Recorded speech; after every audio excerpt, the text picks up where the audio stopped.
Hello hi जय जगन्नाथ सांग मैंने चलते आज प्रस्तुत करवा माछ लांच मुंड पतुआ ये देखो मुझे सोरिष जीरा को बाटी नहीं टमाटो दीटा काटी नहीं आलू दीटा काटी नहीं भलसे धोई देती एथिरे मु किसी तेल हलदी और लुण देके आलू टी को भलसे भाजी नेबी टिके भाजी गला परे मुझे काटी रखी टमाटो को ऐड करदेवी टमाटोटा मुझे टिके हाफ हाफ ताको सिझे नेबी तो से मुझे आलू ताको मिक्स करके भाजी नौ टिके हाफ सिझीगला टमाटोटा मुझे बाटी रखी सोरिष आ जीरा को ऐड करदेवी ये देखो भाजी गला मुझे सोरिष जीरा को ऐड करदेवी तापर मुझे भलसे आगे सेपट करना भाजी नेबी सोरिषटा जमती आमर मिसीज टमाटो आलू देहरे टिके भाजी गला टिके से फुट आसीगला मुझे लंका गुंड को ऐड करदेली लंका गुंड को ऐड करदेकी भलसे आगे मिसई छाड़देवी पानीटा टिके सुखा जाए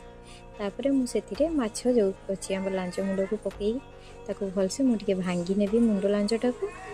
टिके देहरे भलसे मेंट आनीदेवी मेंटी गला आम आगे छाड़देवा सुखी जावाई पानीटा सुखीगला आम से किसी धनिया पत्र पकई काढ़ी नवा धनिया पत्रटा ऑप्शनल आपण मैंने चाहिए से पकई पारे ना से स्किप करें। ओके बाय बाय देखा भिडियो।